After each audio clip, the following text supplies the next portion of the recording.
Hola chicos, lengua o lenguaje 100. La sorpresa es que no habíamos llegado todavía al L100, faltaban unos cuantos, pero he preferido dar este salto porque creo que ya podemos utilizar parte o casi todo de lo que hemos visto de estructuras de lengua castellana para ir haciendo comparaciones con otra lengua, digamos la lengua de hoy. Queramos o no admitirlo, el inglés se ha convertido en la lengua universal. Y como es muy útil, pues tenemos que hacer por entenderla. Algunos a determinada edad, como yo, ya nos ha cogido un poquito tarde. Y lo que es los sonidos, lo que es la fonética, pues no tenemos mucha gracia para pronunciar las palabras inglesas, los fonemas ingleses. Yo ya te adelanto de que soy un poco o bastante desastre pronunciando los fonemas ingleses. Te lo adelanto. No me hagas mucho caso cuando me oigas pronunciar una palabra. Yo prefiero que las escuches de otras personas que saben mucho, de los cantantes, de las canciones, etcétera, que pronuncian muy bien el inglés, y que cojas de ellos. De mí solo quiero que cojas las comparaciones de lo que hemos dado de estructuras morfosintácticas de morfología y sintaxis española a la morfología y sintaxis inglesa. Que eso creo que sí que te va a venir bien. Cuando empecé a hacer esto a uno de mis hijos, a la hija pequeña, recuerdo que le dije, es que la patata española se ha enamorado de un Mr. Potato. Y ella, ni corta ni perezosa, ilusionada por la idea, con su poca edad, me hizo estos dos dibujos que los tenía por ahí, mira, se los voy a guardar. Dibujó así a la señorita patata que se había enamorado de Mr. Potato, con su bombín. Claro, los dos son semejantes, los dos tienen muchos parecidos, el uno en español o castellano y el otro en inglés.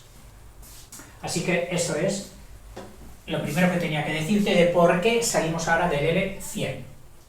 La segunda cosa que te quería decir es que normalmente para aprender un idioma diferente al tuyo, para aprender el tuyo lo tenemos muy fácil.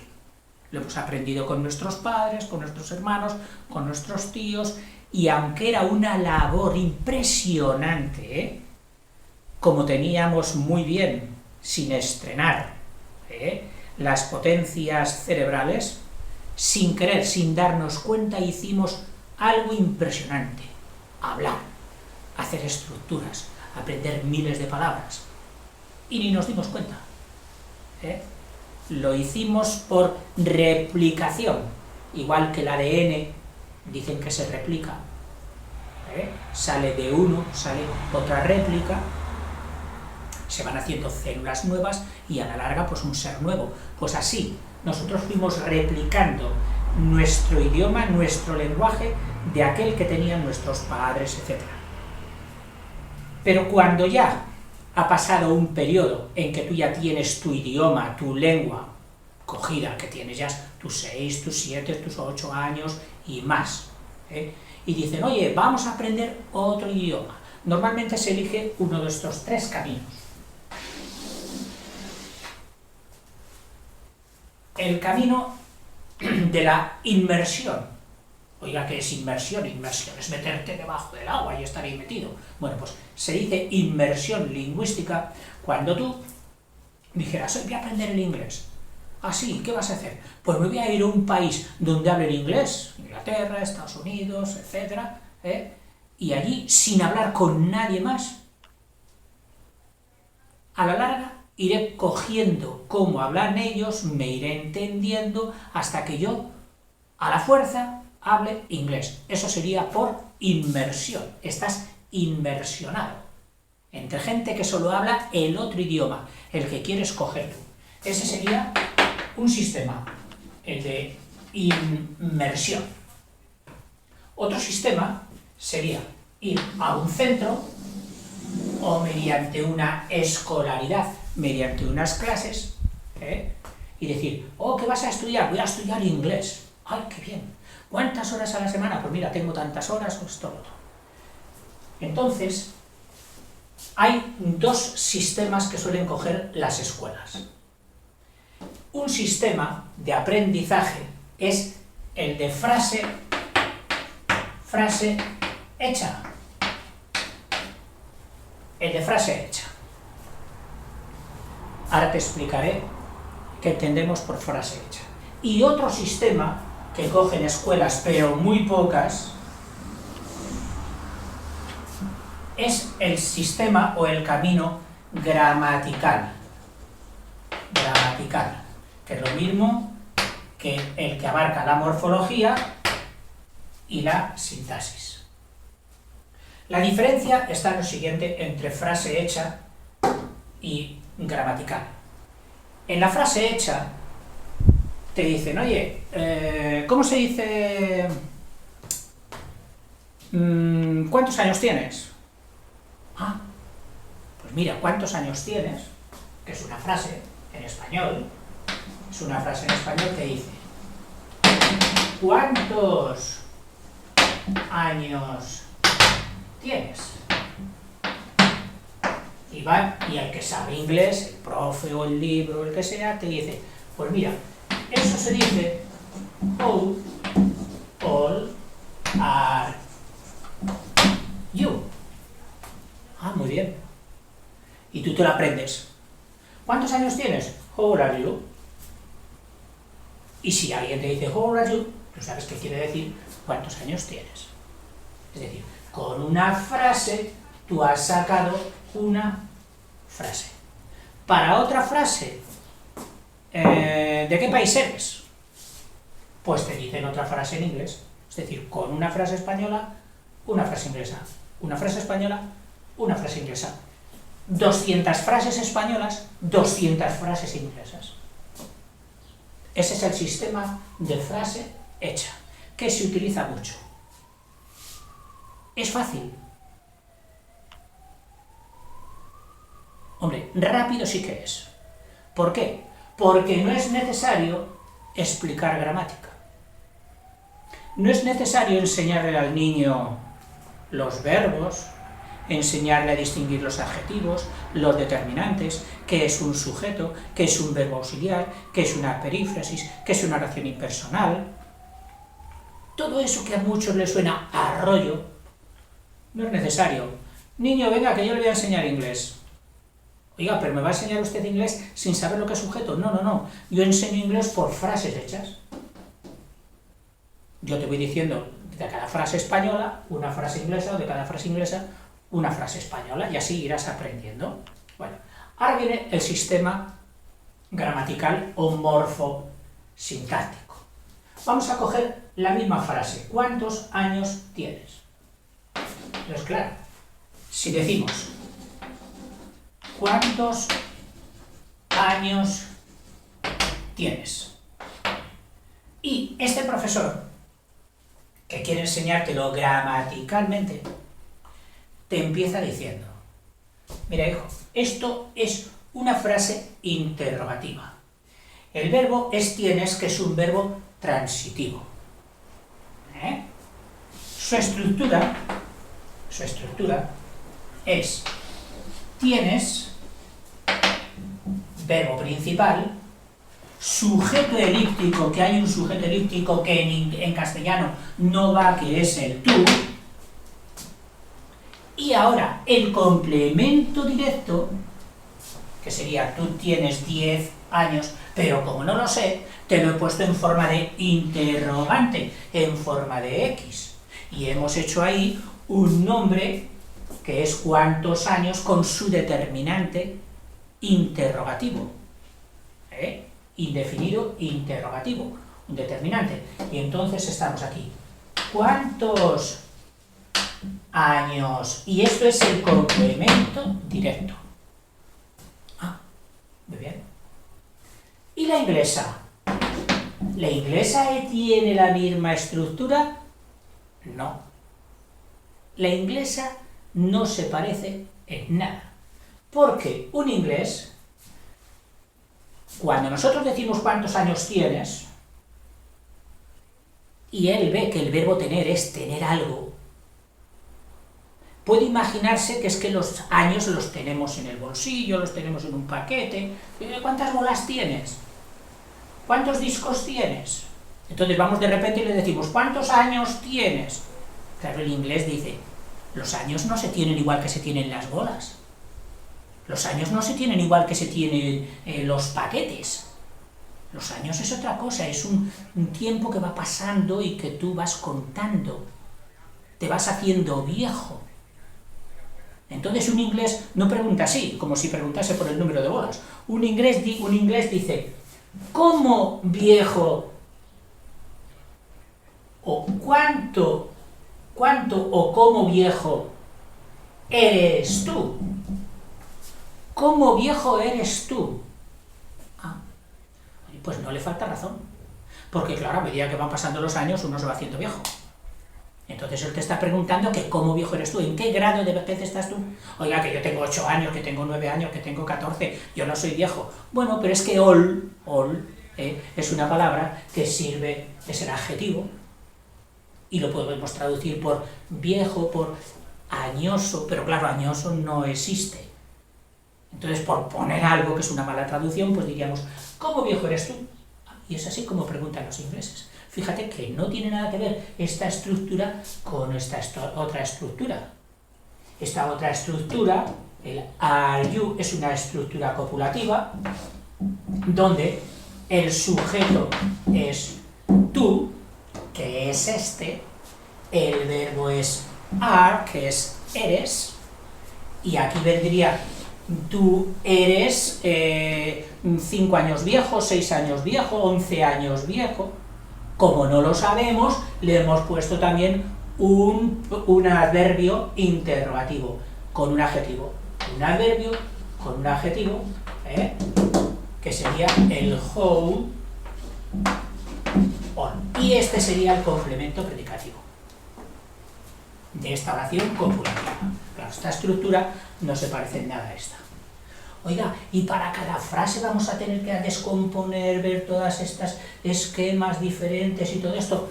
Bueno, tranquilo, que yo he cogido ahora las frases corrientes con las que se suele empezar, pero gramaticalmente no vamos a empezar por esas, porque son difíciles realmente.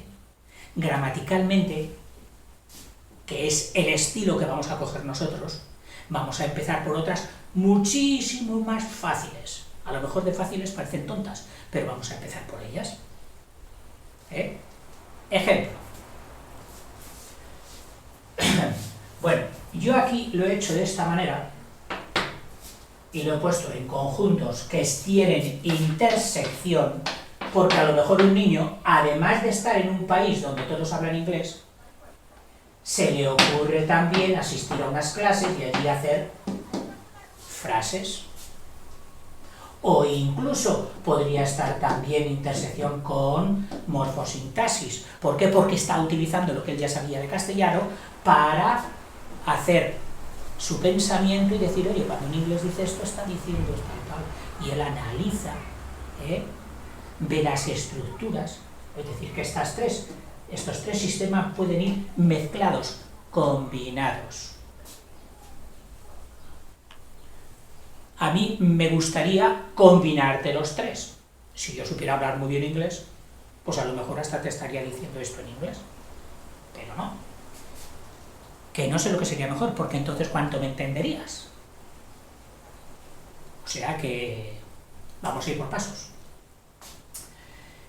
Vamos a empezar por esto, para lo cual, ya te adelanto, que sí que tendrás que tener sabidos todos los vídeos de lengua castellana que hemos ido haciendo hasta ahora. Y si no todos, sí los primeros. Y a medida que notes en estas clases de estructuras inglesas que vienen ahora, a medida que notes que algo no entiendes, tienes que ir a buscar en los vídeos de lengua castellana dónde está esa materia y preparártela. Es decir, si tú no tienes bien puesta la piedra, bien sólida, bien puesta, la piedra del castellano, montar encima la piedra del inglés te va a ser difícil. Si esta piedra tiembla, la de encima temblará más. Si esta piedra, estructuras castellanas de tu lengua materna, las tienes bien cogidas, bien sólidas, entonces lo que vayas poniendo encima del inglés también estará sólido. Yo les decía a los chicos, a los padres de los chicos, les decía, bien, cuando uno hace su idioma en lengua materna, sabe hablar bien, sabe escribir bien, etcétera, etcétera, ha construido ya su figura lingüística, es decir, como su foto lingüística. Y cuando quiere aprender otro idioma, consiste en coger un papel de color y ponerlo ¡paf!, encima de esa foto. ¿Qué veremos detrás de ese papel de color? Veremos la misma figura, pero en otro color, en otro idioma. Queriéndoles decir, el que tiene un buen castellano, un castellano sólido, un castellano culto, un castellano fundamentado, ¿cómo podrá hacer un inglés? Su inglés, con esfuerzo, eso sí, podrá ser también culto, podrá ser fundamentado, podrá ser elegante, podrá ser bonito. Y quien tiene una estructura de idioma materno chapucera, al poco más o menos, le importan nada las estructuras, el sujeto, los acentos, dice incorrecciones. ¿Cómo va a salir su inglés? Semejante, o mucho peor. Se verá borroso. Es decir, para tener un buen inglés, lo primero que tienes que tener es un buen castellano, una buena lengua materna. Y antes de acabar el vídeo, solo ya te voy a hacer un ejemplo para que digas, hoy he aprendido algo, he aprendido una frase en inglés.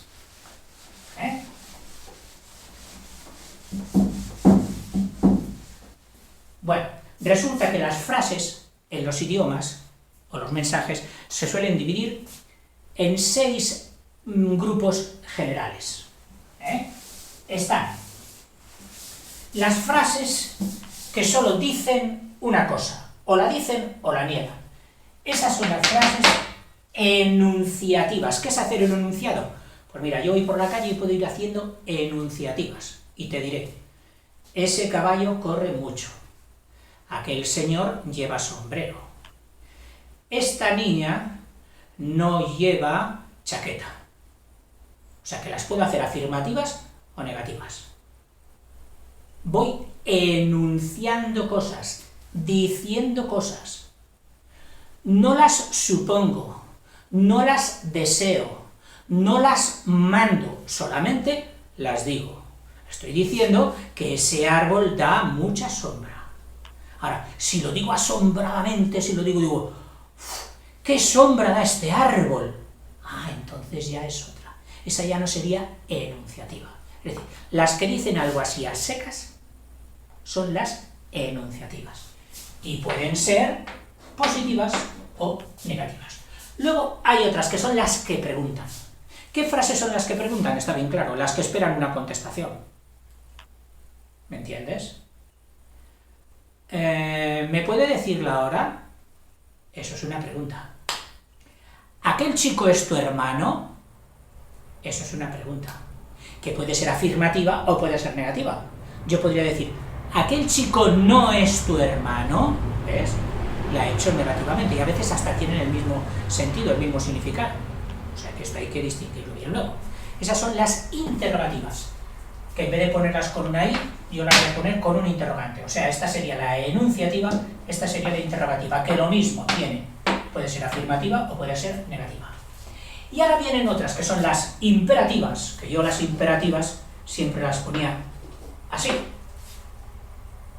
Haz esto, vete a tal sitio, come, no mires aquí, mira aquí, estate atento, sé bueno.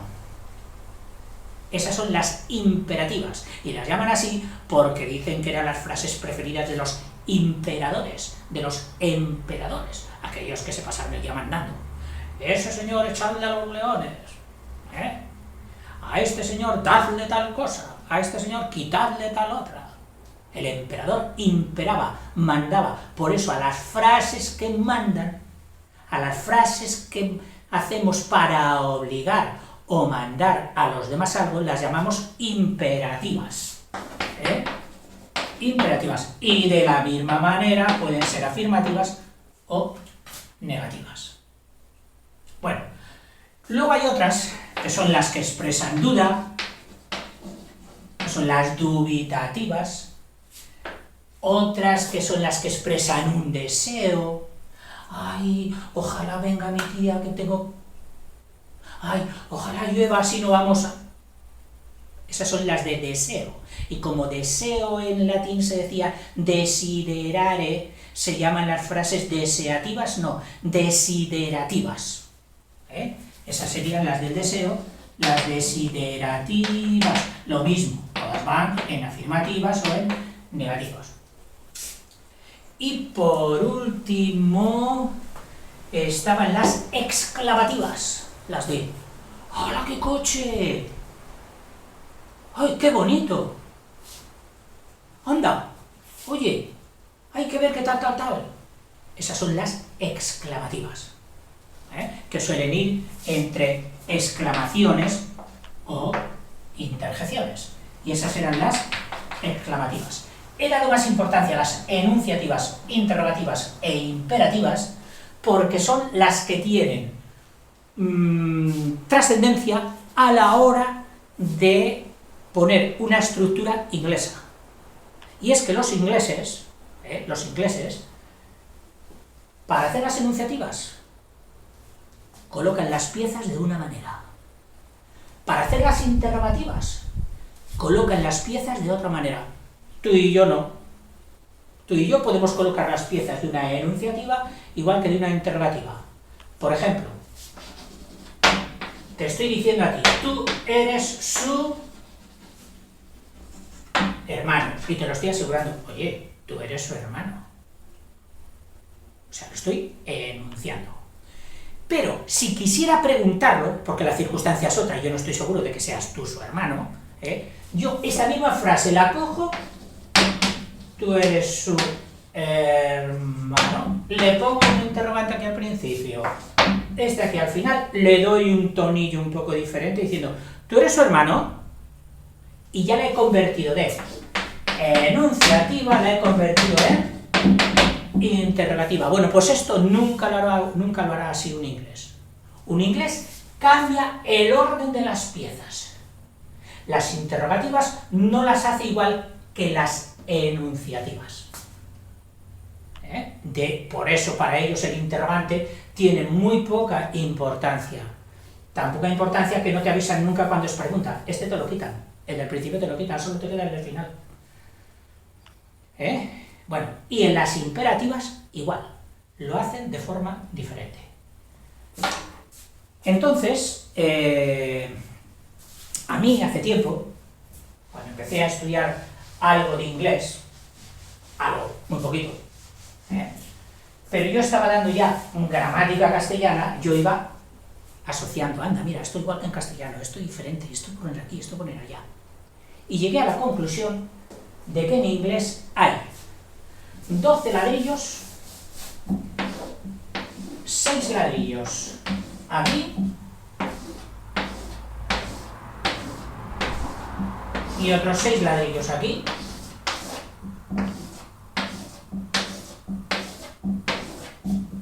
y que con estos 6 ladrillos hacen todas las frases en inglés. O sea que en el siguiente vídeo yo te voy a explicar cuáles son estos 12 ladrillos con los que podrás hacer cualquier frase en inglés. En fin. Nos deseamos, tú a mí, yo a ti, que estas clases que empezamos hoy, las de la centena, las del L100, nos sean, como mínimo, entretenidas, que no nos aburramos y que poquito a poco vayamos aprendiendo algo. Hasta luego.